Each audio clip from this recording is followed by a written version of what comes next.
Ya, tetap saja menyelesaikan infrastruktur dulu, Pak. Dalam 1-2 tahun ini kami akan sempurnakan, dan kami yang melegakan di tengah pandemi COVID 2 tahun kemarin, kami rencanakan membangun masjid kebanggaan. Masjid saya desain sendiri, saya rancang sendiri, dan masjid itu sudah saya umumkan dulu akan menyerupai Madinah. Karena ingin menjadi serambi Madinahnya. Dan sekarang alhamdulillah Pak Bambang sudah selesai, sudah dimanfaatkan, difungsikan, sekarang viral, sekarang jadi destinasi semacam wisata religi, tiap hari ramainya minta ampun. Ini saya bersyukur, ini monumental yang sangat-sangat melegakan di tengah pandemi yang susah pada saat itu, masjid kami berdiri kokoh dengan sangat baik.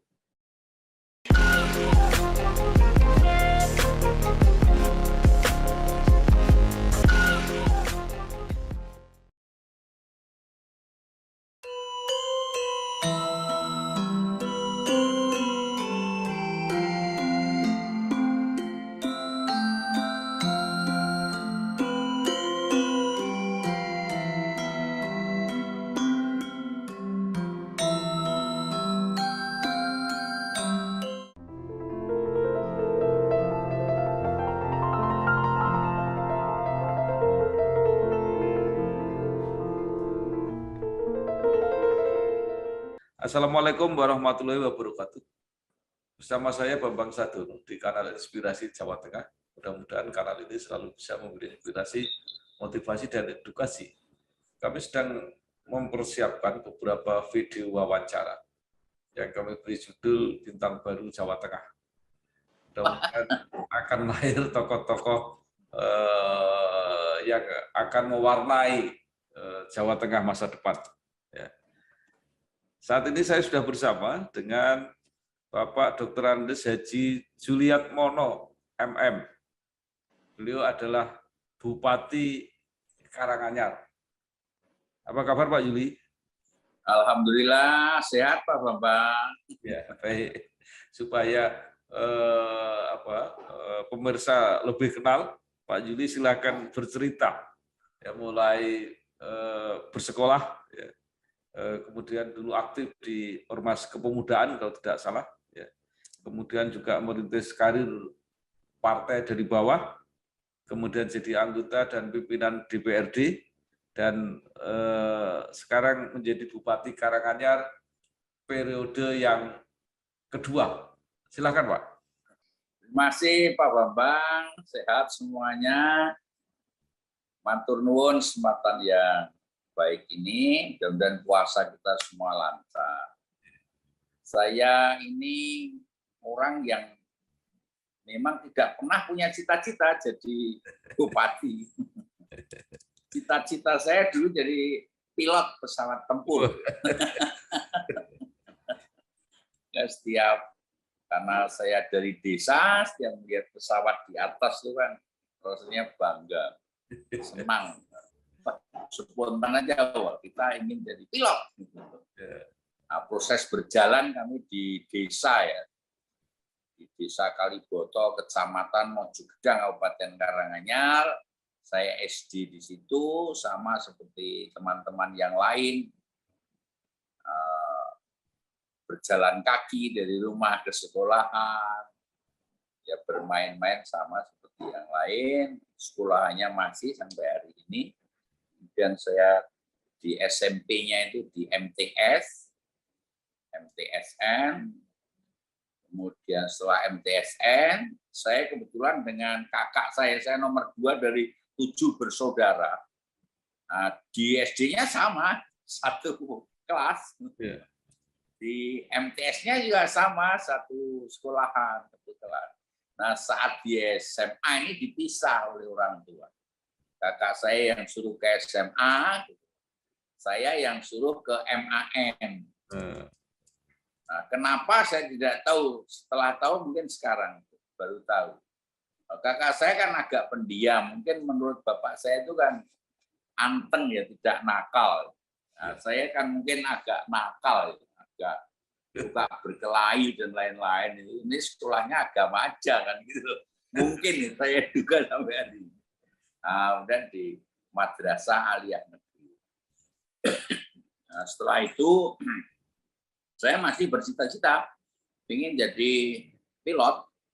Dari MAN menyimpan maksud, menyimpan cita-cita ya. Saya olahraga terus, saya masuk Akmil gitu. Akabri dulu ya. Akabri. Nah, ternyata sudah luar biasa gagal. Saat gagal itu ya mau kuliah kemana ini yang semuanya sudah pada terlambat.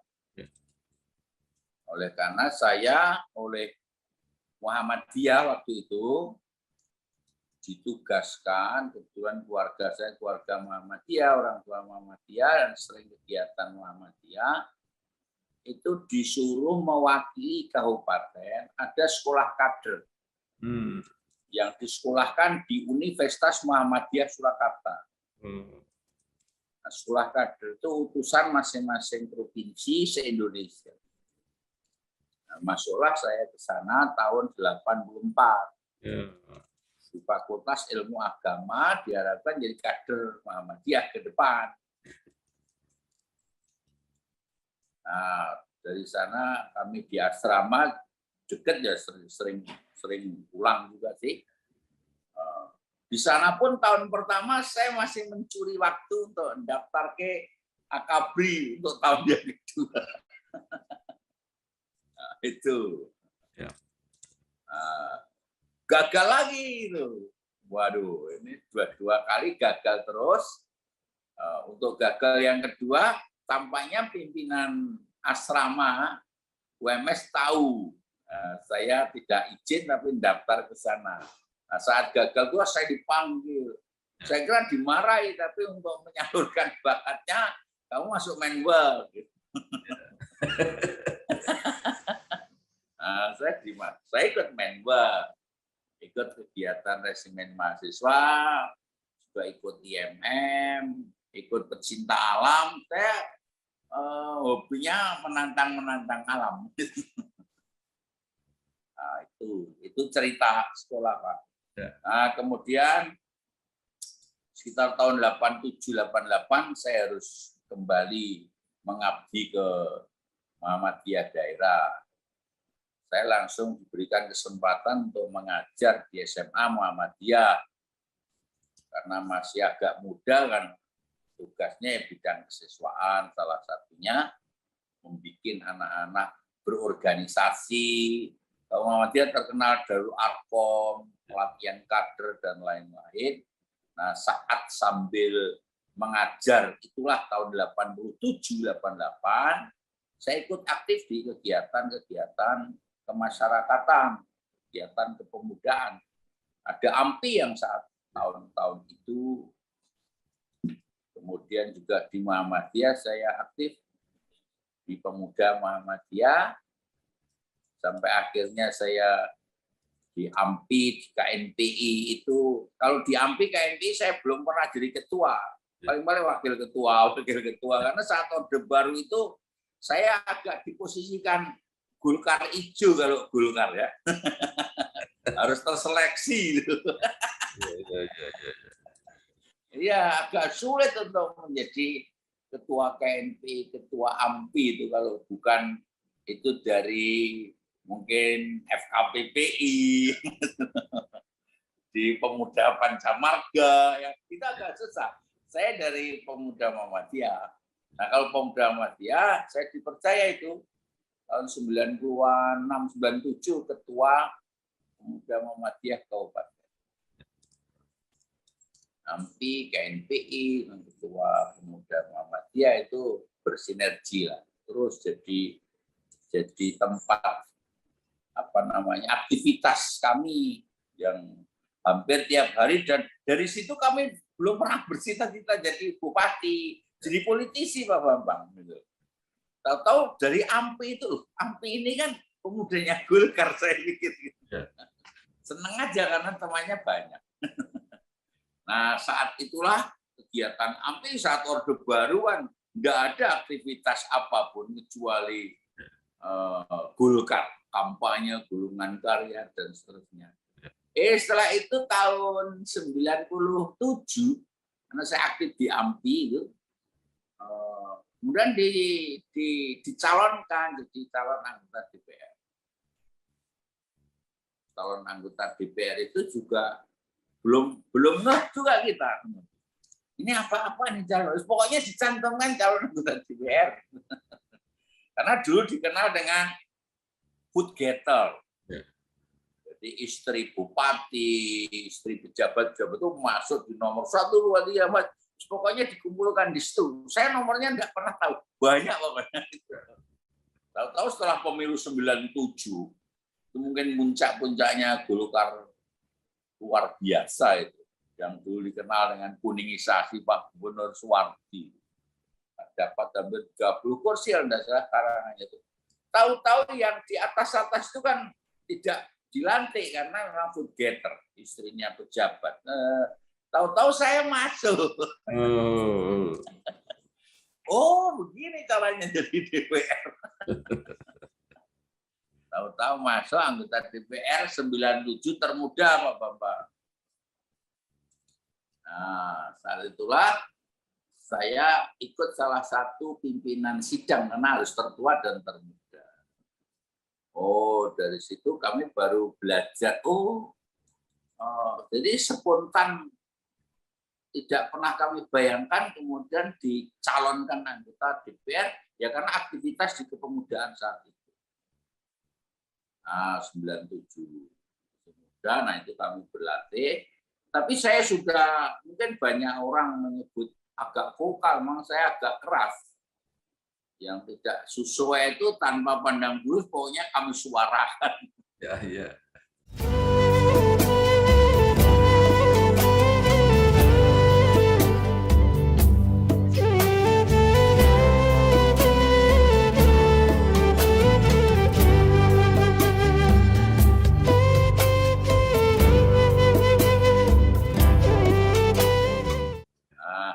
Nah, 97 baru menyesuaikan anggota DPR. Saat 97 itu pula Pak Bambang, oleh orang tua kan mesti juga izin ke saya. Ya. Bagaimana masa depannya, apa tidak sebaiknya pegawai negeri saja, itu 1097. Kalau sudah pegawai negeri, ya bismillah saya cobanya dulu Pak. Nah, coba salah melamar CPNS itu. Ya. Saat 97 itulah bersamaan kami diberi amanah kepercayaan anggota DPR, saat itulah bersamaan diangkat juga menjadi CPNS. Nah, karena waktu Orde Baru itu masih bisa cuti ya, CPNS-nya cuti tidak dikerjakan, tapi dapat gaji. Tapi DPR-nya yang kita laksanakan. Nah, saat reformasi 99 itulah baru kita bertarung berjuang betul, karena seluruh pegawai negeri sipil yang sudah tidak boleh berpartai karena aturan, kan padahal semua menarik diri dari partai. Saat saya sudah CPNS, di awal-awal baru 2 tahun lebih sedikit. Wah, ini bagaimana harus memutuskan. Oleh karena ini sekalian basah ya mandi sekalian. Bismillah, saya hanya berpikiran kalau semuanya pada pergi dari Golkar karena dia PNS, lantas terus siapa yang ngurus Golkar? Saya ambil momentum itu, saya kelola, saya uruslah apapun yang terjadi. Saya belum terlalu kotor dengan Orde Baru. Saya belum punya warisan apa-apa. Sehingga saya tidak punya beban warisan Orde Baru. Saya mundur dari PNS, tidak mundur ya, saya tinggal gitu saja. Saya tekunilah pada saat 99 kan sudah harus pemilu melalui daerah pemilihan waktu itu. Di sistem pemilunya sudah mulai berubah dan seterusnya. Kami berjuang alhamdulillah 99 terpilih menjadi anggota DPR kembali. Dipilihnya orang per orang waktu itu. Nah, 99 sampai 2004. Nah, itu pemilu yang Golkar terburuk. Nah, kami juga ya tinggal 7 kursi waktu itu di Kabupaten Karawang. Nah, tapi alhamdulillah dari 99 ke 2004 kami belajar banyak hal tentang di situ. Kemudian 2004 lah di bawah Pak Akbar Tanjung waktu itu Golkar bangkit bersama Pak Bambang Sadono, ya, bangkit dan menang. Nah, 2004 Golkar kembali menang, alhamdulillah kalangannya juga Golkarnya menang. Nah, saat 2024 itu kan dulu anggota DPR yang menang pemilu belum otomatis ketua DPR, Pak Bambang. Harus bertarung, pusing. Dipilih oleh 45 anggota DPR. Alhamdulillah lah, kami dipercaya untuk memimpin jadi ketua DPR 2024 sampai 2009. Nah, 2009 kan pemilu kalah lagi. Kalah lagi. Nah, di 2009 itu setelah saya jadi ketua DPR karena undang-undangnya sudah berubah, pemenang pemilu otomatis ketua DPR. Aduh. Saya jadi wakil ketua, ketuanya PDIP. Nah, saat 2008 itulah ada kompetisi pilkada. Karena saat itu kami masih ketua DPR, menjaga marwah partai Golkar yang menang itulah, kami harus ikut kompetisi agar Golkar bisa merawat konstituen ini dengan baik, punya calon. Dengan segala keterbatasan, misi kami hanya itu, Pak Bambang. Alhamdulillah mensupport Bapak-bapak semuanya di DPD 1 pusat, sekalipun 2008, 2013 itu kami masih kalah. Yang menang Bu Rina itu, yang kontroversi sampai setahun baru dilantik. Nah, setelah itu kan baru pemilu. Setelah pemilu kami kalah, saya wakil ketua. Ya, ketuanya PDI karena yang menang. Sampai 2013. Nah, menjelang 2013 itu adalah pilkada lagi. Ya. Kami maju lagi. Alhamdulillah, berakhirnya periode 2013 kami maju mendapat kepercayaan 2013-2018. Periode pertama lah ini 2018-2023 ini di tahun ketiga periode 2 kami dipercaya menjadi Bupati Karanganyar. Nah, itu cerita singkatnya, Pak Bambang.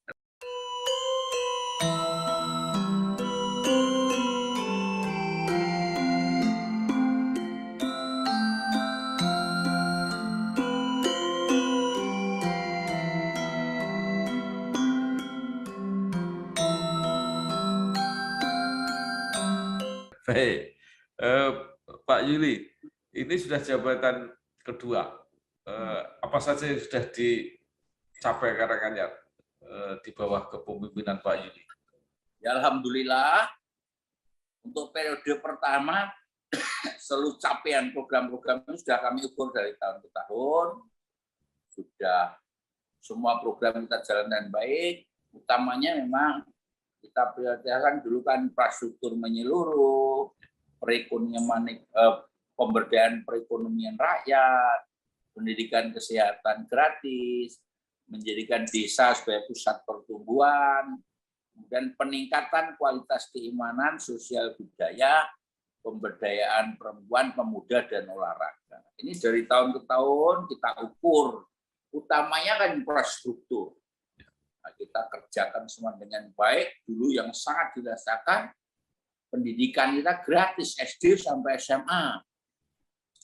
Saya laksanakan semuanya, sekolah gratis semuanya, desa kita support dengan dana-dana desa yang belum ada undang-undangnya saat itu, kesehatan juga kita bebaskan gratis, dan kegiatan keagamaan kita tonjolkan karena spirit kita dan nilai-nilai ketuhanan, nilai-nilai keagamaan jadi motivasi untuk membangun masyarakat Karanganyar. Dan alhamdulillah masyarakat itu merasakan manfaat yang belum pernah didapat sama sekali.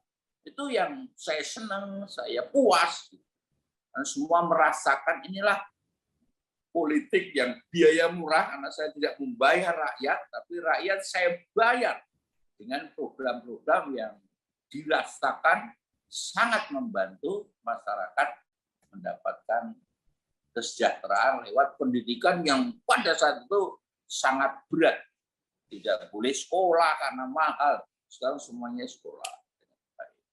Termasuk penyelenggaraan pemerintahan kami saat itu yang terbaik kedua di Indonesia, Pak Mbak. Maksudnya kami mendapatkan penghargaan Parasamnya Purna Karya Nugraha.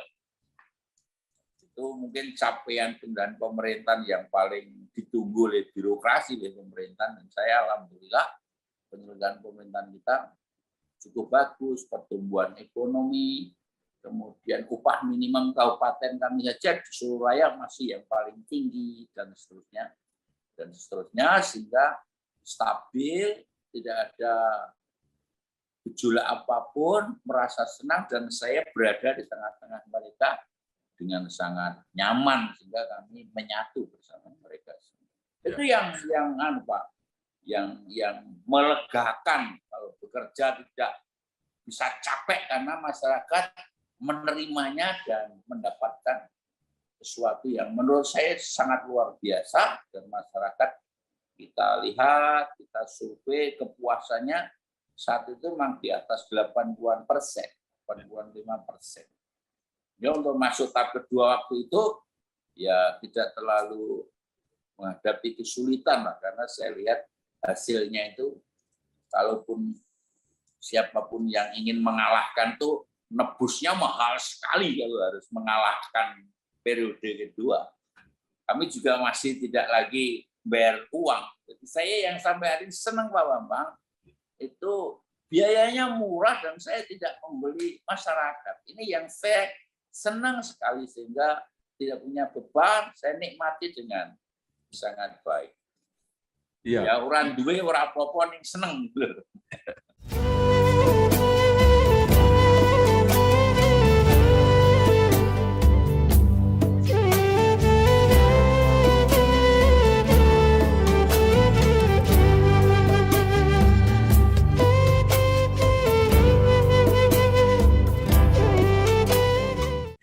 Jabatan Pak Yuli masih akan sampai 2023 ya kalau nggak salah. Saya 15 Desember 2023. Ya, kira-kira apa yang masih dianggap belum selesai dan masih dikejar? Ya, tetap saja menyelesaikan infrastruktur dulu, Pak. Dalam 1-2 tahun ini kami akan sempurnakan, dan kami yang melegakan di tengah pandemi COVID 2 tahun kemarin, kami rencanakan membangun masjid kebanggaan. Masjid saya desain sendiri, saya rancang sendiri, dan masjid itu sudah saya umumkan dulu akan menyerupai Madinah, karena ingin menjadi serambi Madinahnya. Dan sekarang alhamdulillah Pak Bambang sudah selesai, sudah dimanfaatkan, difungsikan, sekarang viral, sekarang jadi destinasi semacam wisata religi, tiap hari ramainya minta ampun. Ini saya bersyukur, ini monumental yang sangat-sangat melegakan di tengah pandemi yang susah pada saat itu, masjid kami berdiri kokoh dengan sangat baik. Pak Yuli, ini kan merintis kader Golkar ya, kepemimpinan Golkar itu dari bawah. Pernah jadi ketua Partai Golkar Kabupaten Karanganyar. Nah sekarang menjadi sekretaris DPD Partai Golkar Jawa Tengah. Tentu banyak sekali pengalaman. Apa yang dirasakan perkembangan Golkar dari dulu sampai sekarang? Ini kan sekretaris jabatan politik kompromi, Pak Bambang. Ya semua jabatan kompromi. Ya kompromi. Sehingga belum optimal untuk gaspol mendongkrak kebersamaan, bagaimana Golkar punya patron dan menjadi patron lagi di Jawa Tengah. Ya. Ini memang perlu ya. Koordinasi kerja kolektif bersama-sama. Tapi ya sudah cukup gayeng lah, sudah cukup kompak, sudah mulai berbenah dan aktivitas politiknya sudah mulai kita jalankan, tentu bersama-sama, kami bersama-sama dengan Pak Ketua, Wakil-Wakil Ketua, Ketua-Ketua saya, fraksi-fraksi ini akan kita solidkan terus. Nah, mudah-mudahan bisa mendongkrak. Dan sekarang sedang menginventarisasi caleg-caleg yang kemungkinan bisa menambah suara-suara baik di tingkat kabupaten, provinsi maupun tingkat nasional. Kerja keras kita itu Pak Bambang, sehingga yang kita rasakan sementara belum menyamakan spirit. Ya kalau musik ya baru nyetel alat-alat supaya kompak. Ya. Ya. Nah, tampaknya sudah mulai ada sinergita yang bagus.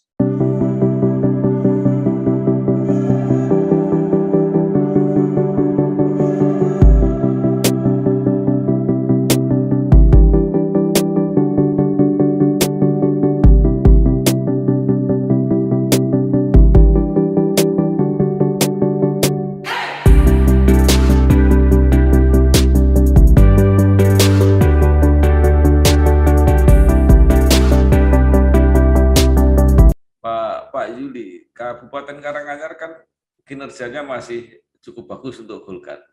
Tapi di kabupaten-kabupaten lain itu kan banyak yang memprihatinkan. Nah, ini gimana caranya supaya merata gitu, menularkan semangat dari yang baik ke yang lain? Kita sudah sering melakukan proses pengkaderan, melatih kader-kader yang sudah kita akomodasi melalui ini pendidikan mantan-mantan yang kemarin ikut Golkar Institute. Itu kita perluas, kemudian membeliakan, mencari kader-kader partai yang muda, yang juga salah satunya bergerak di bidang media, penggalangan opini. Digitalisasi menjadi sebuah keharusan partai. Ini terus kita lakukan.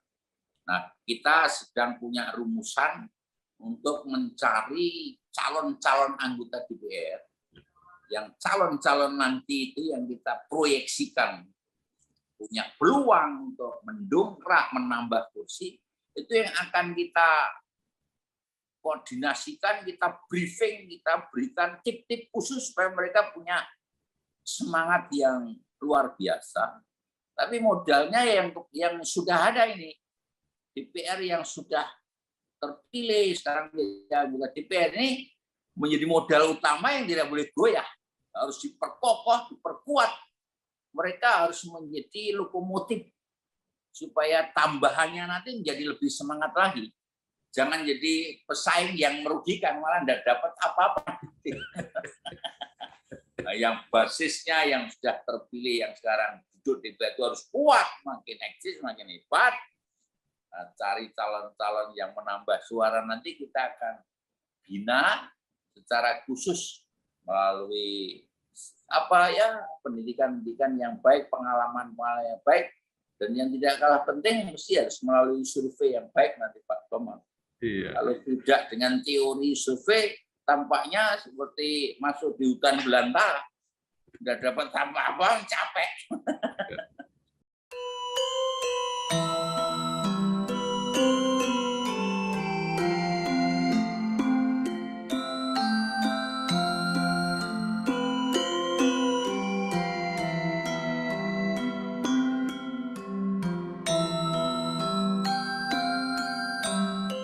apa yang menjadi strategi Partai Golkar Jawa Tengah ya untuk mempersiapkan diri dalam pemilu serentak tadi, termasuk membagi calon siapa yang ke legislatif, siapa yang ada di pilkada, bahkan strategi pemilihan presiden itu seperti apa kira-kira? Kemarin di workshop partai sudah kita koordinasikan di masing-masing kabupaten itu mengusulkan orang-orang terbaiknya yang bisa diposisikan fungsionaris pusat di samping tingkat 1 dan pusat mungkin juga sedang melihat-lihat kader-kader potensial untuk kita dorong fungsionaris pusat sambil juga mencari kader-kader yang potensial untuk fungsionaris calon anggota DPRD provinsi. Dan kabupaten masing-masing DPD kemarin sudah harus mengirimkan ya minimal 200% dari kursi yang disediakan supaya diseleksi orang per orang potensi yang sangat memungkinkan untuk menambah suara di dapil mana sedang kita kalkulasi. Sehingga masih berproses dan orang-orangnya secara alamiah akan kita temukan mereka yang betul-betul pejuang dan punya ambisi untuk jadi anggota DPR. Kalau tidak punya ambisi sedang dicantumkan saja nanti melempem lagi. Maka 1, 2, 3, 4 orang di masing-masing dapil ini memang harus petarung yang hebat, petarung yang siap. Lahir batin ya modal-modal sosial, modal-modal politiknya juga harus kita lihat seberapa kekuatannya, kita raba-raba supaya ada. Nah, tidak lepas dari itu sambil mensinergikan untuk mensosialisasikan hasil Munas bahwa Pak Erlangga menjadi calon presiden dari Partai Golkar. Ini sudah boleh ditawar. Sampai detik ini masih harus konsisten untuk mensosialisasikan nama Pak Erlangga Hartarto dan untuk men-share postingan-postingan di media sosial dari kerja-kerja Pak Erlangga Hartarto. Dan di pasca Lebaran nanti Pak Erlangga juga akan memompa semangat semua anggota DPR RI, DPR Provinsi, DPR Kabupaten Kota, Jawa Tengah, dan DIY di Magelang nanti Pak. Ya.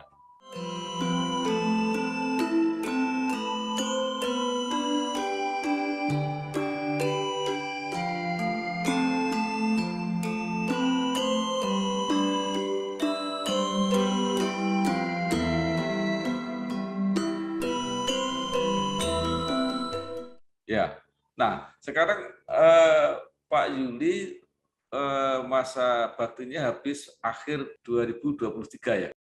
Ya, 2023. Nah, padahal itu sudah mulai tahapan untuk pemilu serentak 2024. Nah, Pak Yuli pasti kan sudah harus menentukan pilihan mau kemana itu. Sudah kita sanggupi, sudah membuat surat kesanggupan fungsionaris DPR RI, Pak. Karena pemilunya kan Februari. Iya, makanya itu. Ya. Jadi berarti harus mundur itu ya? Sudah ya, harus mundur. Ketentuannya kalau nanti menjadi calon tetap, daftar calon tetap, mesti harus mundur pada saatnya. Jadi sebelum berakhirnya kami mesti harus memenuhi syarat itu harus mundur. Tapi masih boleh kalau walaupun calon DPR RI atau mungkin sudah terpilih ya pada waktu pemilihan gubernur nanti. Oh sudah. Ya. Kalau pemilihan gubernur kan November 2024 Pak Bambang. Ya. Padahal pemilunya di Pilpres 14 Februari. Ya. Sehingga sudah terpilih atau tidak sudah terlihat di Februari. Kalau melihat pilihan gubernur November, bupati gubernur kan November. Seandainya sudah terpilih jadi anggota DPR RI, kemudian ada peluang untuk nyalon gubernur Jawa Tengah, kan harus mundur juga dari DPR RI-nya. Kalau ketentuannya harus mundur, kami tidak akan berspekulasi terlalu tinggi. Jadi kalau gitu arahnya udah jelas. Sudah jelas. Ya.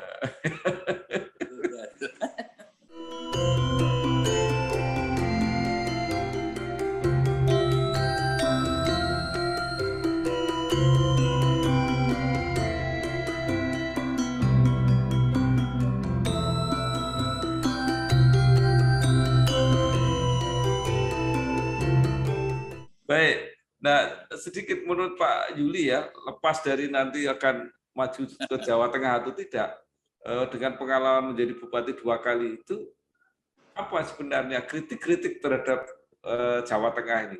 Apa yang sebenarnya peluang-peluang yang masih bisa dikembangkan dan sebagainya? Pertama saya ikuti terus sebenarnya, itu tinggal memetakan untuk bisa memberikan keleluasaan Bupati Wali Kota agar Bupati Wali Kota diberikan mandat khusus oleh gubernur apa yang mesti harus dituntaskan. Kalau skala prioritasnya misalnya menurunkan angka kemiskinan, setelah data yang ada, Bupati Wali Kota itu tinggal dipanggil berapa persen turunnya, apa strateginya, berapa yang harus dibutuhkan untuk mengurangi angka kemiskinan itu. Nah, itu saya kira ada tantangan yang menarik menurut saya. Kalau selama ini musrenbangnya hanya usulan-usulan yang tidak ada target-target tertentu, saya kira agak lambat untuk mengurangi angka kemiskinan, untuk mempercepat pertumbuhan ekonomi, dan membuat persaingan yang baik antar kabupaten itu menjadi lemah. Ya masih biasa-biasa saja kalau tidak menemukan rumusan strategi yang jitu. Menurut saya yang selama ini saya ikuti, yang sebetulnya sering saya usulkan pada Pak Gubernur, tantang saya Bupati Wali Kota. Nih ada uang 50 miliar, 30 miliar, kerjakan yang ini, sanggup nggak? Kalau tidak sanggup, apa punishment-nya? Itu menurut saya lebih keren. Kalau selama ini, ya begini-begini saja. Malah capek menurut saya jadi gubernur. Itu dimungkinkan secara aturan ya? Sangat mungkin, Pak. Karena kan anggarannya juga anggaran provinsi, APBD provinsi. Kewenangannya Pak Gubernur. Oleh karena kan perlu membuat strategi pada saat Pak Gubernur terpilih misalnya. Salah satunya menurut saya siapapun nanti harus punya strategi program yang seperti itu. Dia program nanti masuk di RPJMD yang bisa diterjemahkan setiap tahun. Sehingga skala-skalanya lebih jelas. Dan uangnya kan uangnya Pak Gubernur yang tinggal membagi, tapi kalau dibagi tanpa target, ya sehebat apapun tampaknya agak sulit. Jadi untuk mengurangi angka kemiskinan. Seperti insentif dari Departemen Keuangan gitu kira-kira. Nah, salah satunya seperti itu. Insentif itu kan hanya menunjuk bidang-bidang program-program tertentu untuk dikerjakan, Pak. Ya. Tapi kan juga tidak diikuti oleh reward-nya berikut. Ya. Insentifnya yang seperti ini, ada insentif, kerjakan bidang ini.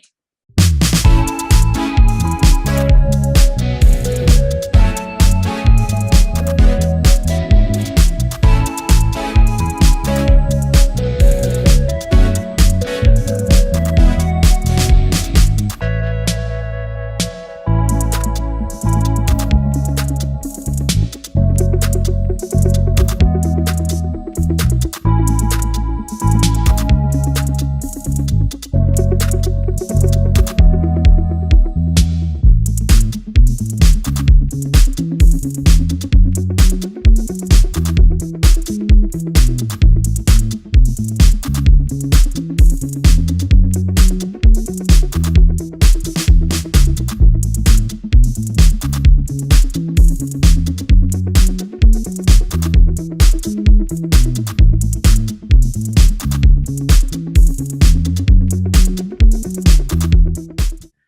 sekali saya kira gagasan Pak Juli. Terakhir saya mau tanya, apa saran dan harapan konkret kepada pemerintah tadi sudah Jawa Tengah pada masyarakat untuk kan semangatnya ingin ekonomi Jawa Tengah ini terus tumbuh ya, supaya tingkat kesejahteraannya juga meningkat, dan yang paling penting itu kemiskinannya kok memprihatinkan ya, nggak turun-turun itu masalahnya. Terima kasih Pak Bambang.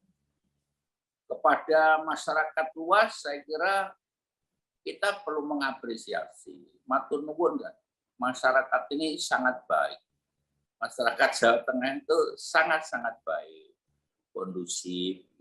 Nah, oleh karena modal sosial yang baik inilah tugas pemerintah provinsi untuk menyusun langkah-langkah yang strategis seperti yang saya sebut tadi. Ada bidang-bidang khusus, strategi khusus untuk mendongkrak angka kemiskinan ditekan serendah-rendahnya dengan pemberian insentif-insentif program-program khusus untuk mengatasi kesenjangan, mengurangi angka kemiskinan. Ini yang beberapa kali didiskusikan tuh, program-programnya banyak yang belum tepat sasaran, belum bisa mendongkrak seseorang keluar dari zona miskin. Ini yang memang perlu rumusan strategi khusus yang betul-betul harus rinci, baik data yang jelas dengan kriteria yang jelas, siapa yang disebut miskin, apa yang harus dikerjakan dengan program intervensi apa supaya dia keluar dari kemiskinan. Itu saya kira yang paling krusial, paling mendesak yang harus dilakukan oleh pemerintah. Sedangkan yang menengah ke atas, yang mapan itu saya kira perlu regulasi yang cepat, mudah, murah melalui digitalisasi. Itu yang penting, dan juga menghadirkan investasi yang baik untuk di wilayah Jawa Tengah, karena salah satu yang mengurangi angka kemiskinan adalah menghadirkan investasi, dan investasinya itu mesti harus dipetakan per kabupaten kota sehingga tidak ada di penumpukan di daerah tertentu yang juga akan mengalami pergeseran penduduk pada saatnya, juga akan mendorong orang miskin baru lagi pada saatnya nanti. Itu saya kira Pak. Ya. Baik, terima kasih sekali Bapak Dr. Andes Haji Juliatmono MM, Bupati Karanganyar. Banyak sekali yang sudah disampaikan, juga berbagai tip-tip bagaimana memajukan Provinsi Jawa Tengah ini. Sekali lagi terima kasih, sukses terus Pak Juli. Wassalamualaikum warahmatullahi wabarakatuh. Waalaikumsalam warahmatullahi wabarakatuh.